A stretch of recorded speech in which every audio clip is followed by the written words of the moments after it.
In this video, we're going to break down the hidden financial hero's journey of a Pokemon trainer. From feeding a low-cost partner like Bidoof to crushing expenses of a championship team that devours thousands every month. And just to tease what's ahead, one trainer actually estimated it would take about $18,781 a year just to feed a single Cosmoem. Along the way, we'll look at costs you rarely notice, from evolution stones to healing medicine, and why the final boss of training may be your bank account. By the end, you'll see why the Elite Four might be easier than the bill collector. Which Pokemon would bankrupt you first? So let's start at the beginning, keeping your very first partner alive.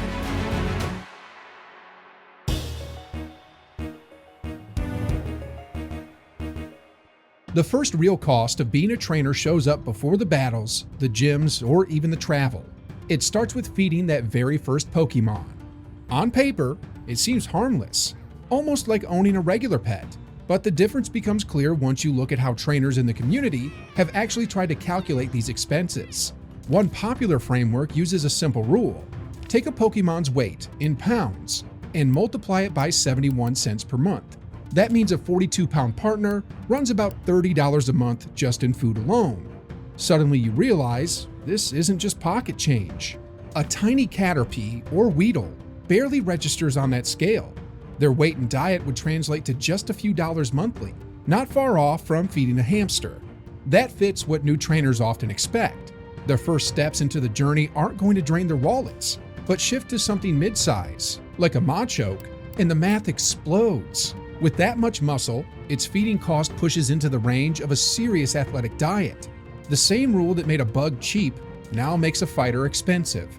The numbers move fast, and the size difference alone sets the tone for whether you feel comfortable or already strapped at the starting line. And then comes the expectations. Some Pokemon don't play by the weight to cost rule at all. Fans have pointed out that Joltik, barely the size of a coin, feeds on static electricity from outlets or machines. Instead of buying pellets or specialized chow, your main expense could be just a few extra cents on the electric bill. That's an extreme shortcut compared to something like Bidoof, which chews through berries and standard feed at a noticeable pace. These details, drawn from community discussions, show the luck factor hidden in a trainer's first pick. For one trainer, costs vanish into background noise. For another, they stack up from day one. Cost diversity also comes from unusual diets. Some fans have noted that certain types appear to need inputs beyond food pellets, like electric Pokemon drawing energy directly from power grids, or steel types rumored to consume small amounts of metal. These quirks aren't universal, but they highlight how random feeding rules can get once you move past neutral types. It's enough to make a new trainer hesitate before grabbing the most exotic starter. A Pokemon that looks cool at the moment could carry a hidden upkeep cost that nothing in a Pokemart will cover cheaply. So the pattern of a trainer's life starts here. At first, you think you're spending $10 to $20 in a month, nothing more than what you'd spend on snacks. It feels safe, stable, and manageable, but that calm doesn't last. The second your partner grows, its needs grow too. 1 month of mild expenses gets replaced by the next month of stretched rations, and before you even reach your first gym, the illusion of affordability starts to crumble. What felt like a simple pet budget slowly transforms into the upkeep of an athlete, or worse, a small family. And feeding is only the ground floor. The real challenges appear when you enter battles, when evolution looms, and when the push to grow stronger reveals costs that no one warned you about.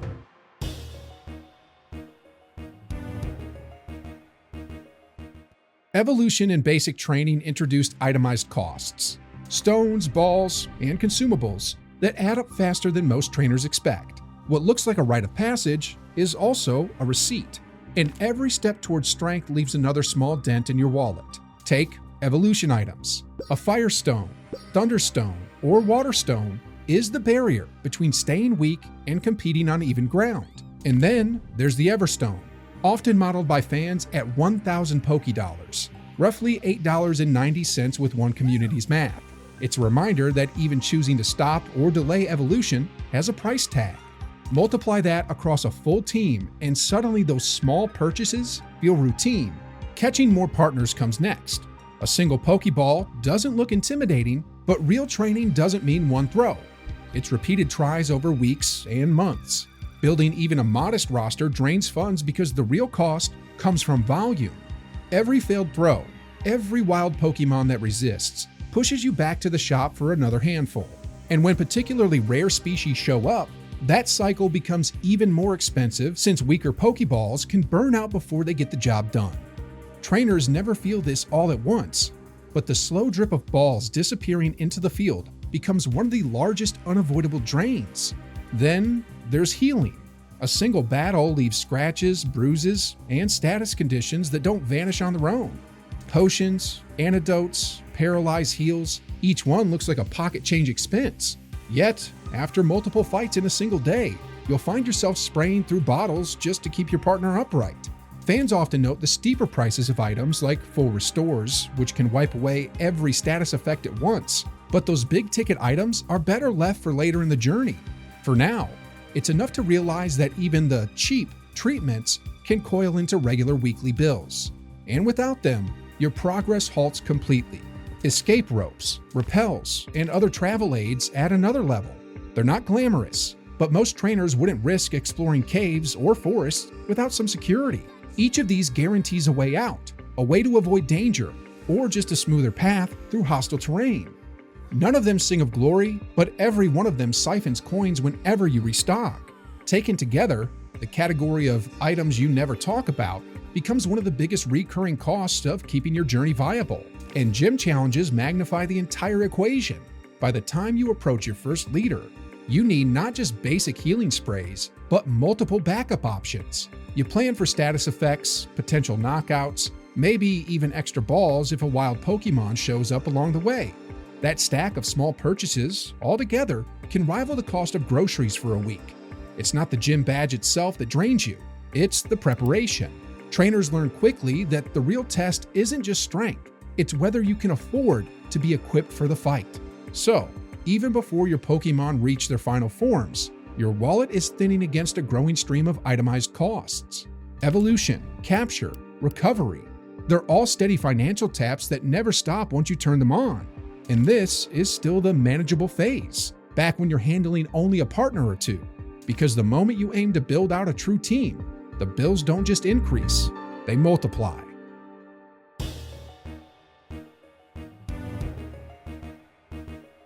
What happens when you're no longer training just one Pokemon, but building a full squad of 6? That's the moment your role shifts from trainer to manager. Each new partner adds its own diet, its own recovery needs, and its own supplies. Competitions at higher levels all assume you'll bring 6 into battle, so leaving a slot empty just means being outnumbered. The reality is that costs don't scale gently, they accelerate as your roster fills. Food is the first weight on that balance. Using the community estimate of 71 cents per pound per month, a 42-pound Pokemon like Luxio runs about $30 monthly just in its diet. On its own, that's manageable. But once you fill up all 6 slots, 6 Luxio would mean around $180 every month before evolution or growth ever enter the picture. It feels like a modest bill compared to big-ticket game expenses, yet this is a constant, everyday drain you can't get around. Now contrast that with large eaters. A single Snorlax, according to the Pokedex, won't rest until it consumes 880 pounds of food daily. With dog food as a stand-in at $2 per pound, that pushes its appetite to roughly $1,760 every day. Multiply that across a month, and you're looking at well over $50,000 just in calories. Even Dragonite or Gyarados, while not as extreme, still lean into the hundreds per month. Adding just one oversized partner can flip a trainer's budget from tolerable to impossible. A team stacked with heavyweights isn't tactical ambition, it's financial punishment. But feeding is only step one. Recovery costs start creeping in the more battles you fight. Trainers lean heavily on medicine because waiting hours at a center between fights isn't realistic for tournaments or travel. That's where full restores come in, wiping both health loss and status conditions in one spray.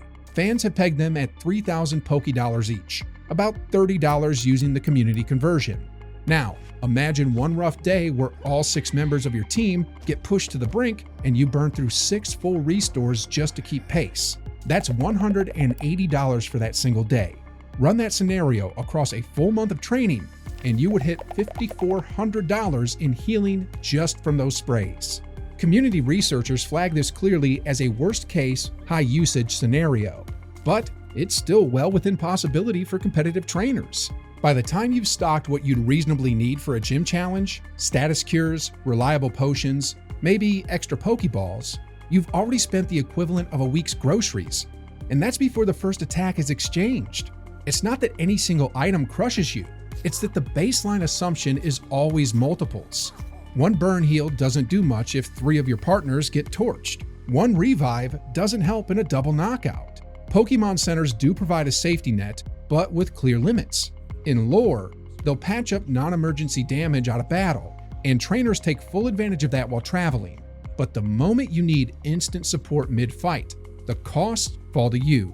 Centers don't hand you full restores, revives, or battle-ready sprays. The gap between early recovery, which feels free, and advanced preparation, which empties your bag of cash, becomes obvious once you start competing seriously. What all this adds up to is a ceiling that has nothing to do with determination or strength. It's really about how much you can spend to keep 6 creatures at peak condition every single day. Food scales with size, medicine scales with usage, and the necessities of winning battles scale with ambition. At lower levels, the bills sting. But there's another threshold still waiting beyond this. Because if feeding a handful of mid-tier partners already feels draining, the picture becomes unrecognizable the moment you shift your eyes to the giants that dominate the top of the league.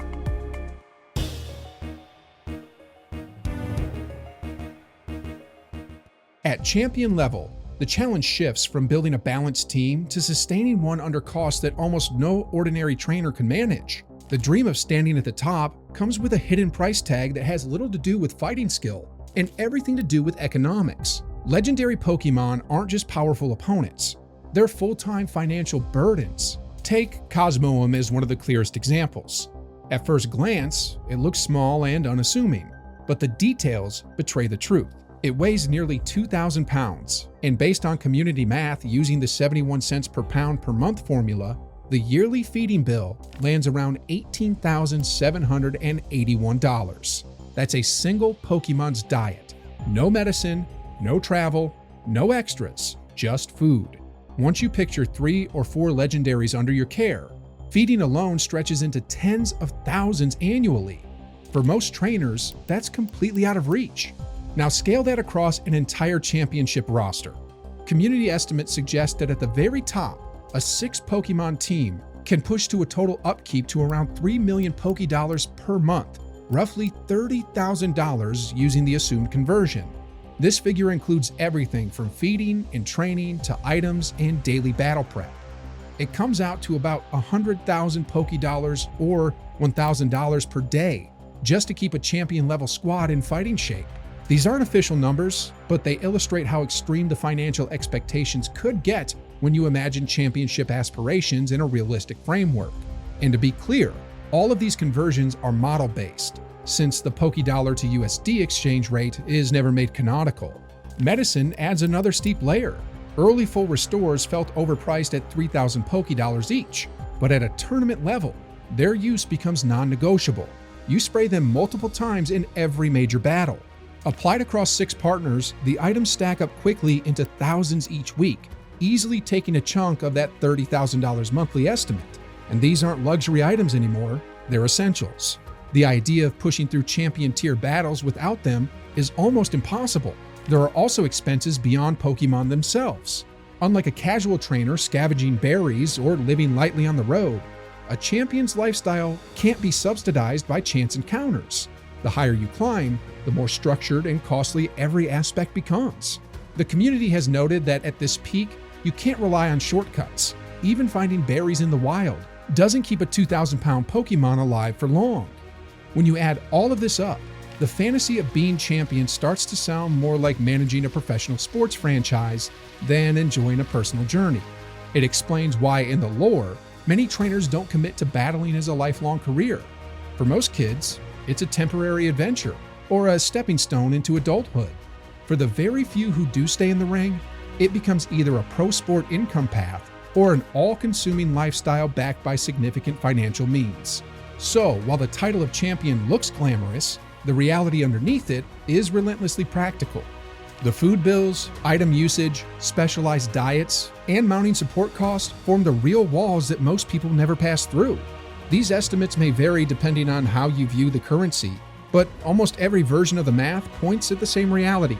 The gap isn't just between strong and weak trainers, it's between those who can pay and those who cannot. And that raises the final question every aspiring trainer has to face. If money is the true barrier, then what actually separates the fantasy of being champion from the reality?